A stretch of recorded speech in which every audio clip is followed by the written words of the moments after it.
ध्येय टीवी के daily MCQ programme में आप सभी का स्वागत है। इस कार्यक्रम में हम आईएएस और पीसीएस जैसी प्रतियोगी परीक्षाओं के लिए महत्वपूर्ण बहुविकल्पीय प्रश्नों पर चर्चा करते हैं। तो आइए शुरू करते हैं। पहला प्रश्न, स्वतंत्रता सेनानी लक्ष्मी सहगल के संबंध में निम्नलिखित में कौन सा अथवा कौन से कथन सत्य है? पहला, आज़ाद हिंद फौज की रानी झांसी रेजिमेंट में लक्ष्मी सहगल काफ़ी सक्रिय रहीं। दूसरा, वे 1943 में अस्थायी आज़ाद हिंद सरकार की कैबिनेट में दूसरी महिला सदस्य बनी। ऑप्शंस हैं ए केवल एक, बी केवल दो, सी एक और दो दोनों, अथवा डी इनमें से कोई नहीं। इस प्रश्न का सही उत्तर है विकल्प ए। इसकी व्याख्या देख लेते हैं। लक्ष्मी सहगल का जन्म 24 अक्टूबर 1914 को एक परंपरावादी तमिल परिवार में हुआ था।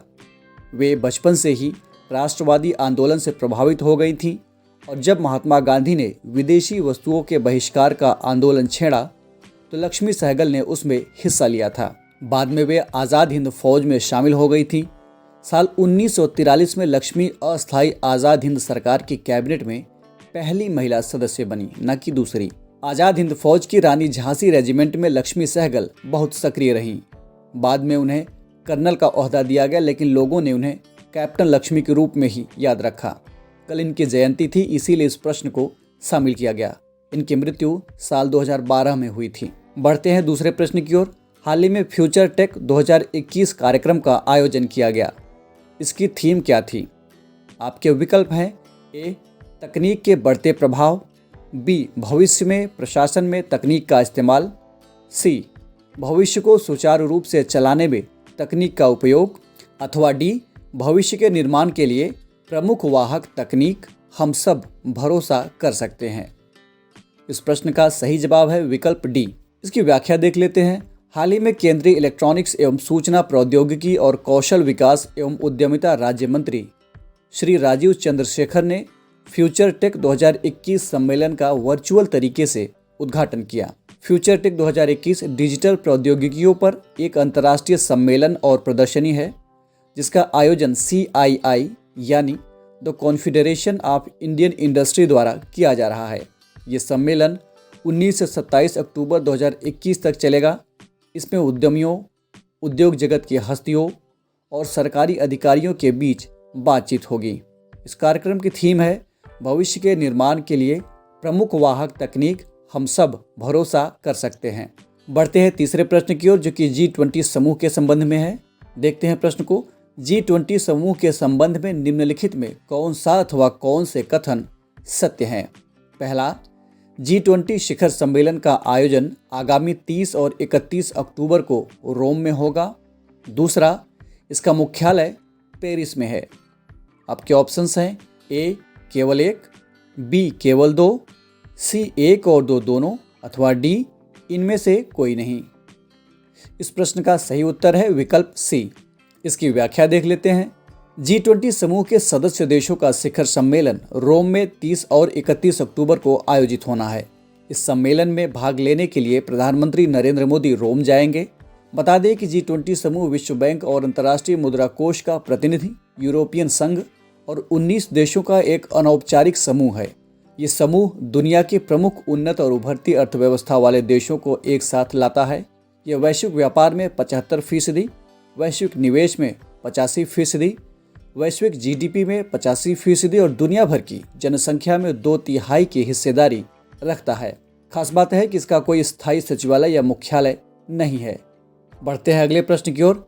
निम्नलिखित में से किस देश ने अपने यहाँ 10 अन्य देशों के राजदूतों को अस्वीकार्य घोषित कर दिया है? आपके ऑप्शंस हैं ए अमेरिका, बी तुर्की, सी चेकोस्लोवाकिया, अथवा डी सऊदी अरब अमीरात। इस प्रश्न का सही उत्तर है विकल्प बी। देख लेते हैं व्याख्या को। हाल ही में तुर्की के राष्ट्रपति रेचेप तैयब एर्दोआन ने अमेरिका, जर्मनी और फ्रांस समेत कुल 10 देशों के राजदूतों को अपने यहाँ अस्वीकार्य घोषित कर दिया है।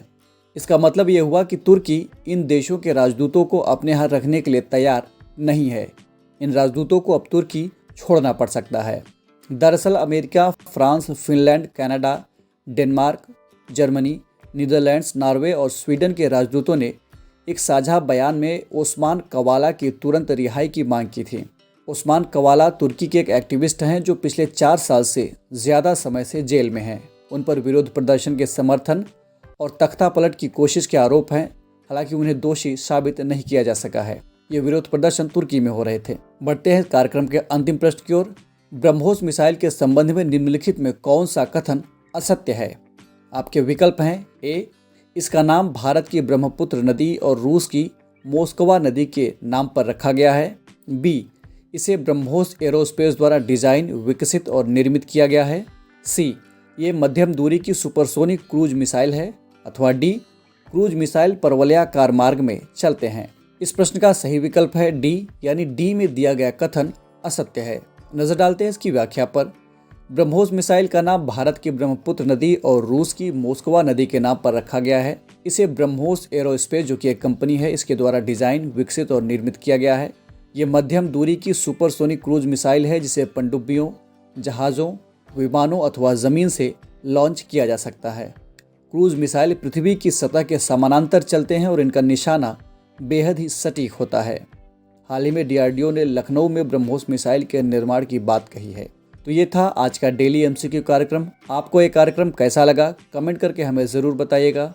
साथ ही हमें ये भी बताइएगा कि आपके 5 में से कितने प्रश्न सही हुए। अगर ये कार्यक्रम आपको पसंद आया हो तो चैनल को लाइक, सब्सक्राइब अथवा शेयर करना ना भूलें। हम फिर मिलेंगे एक नए कार्यक्रम के साथ।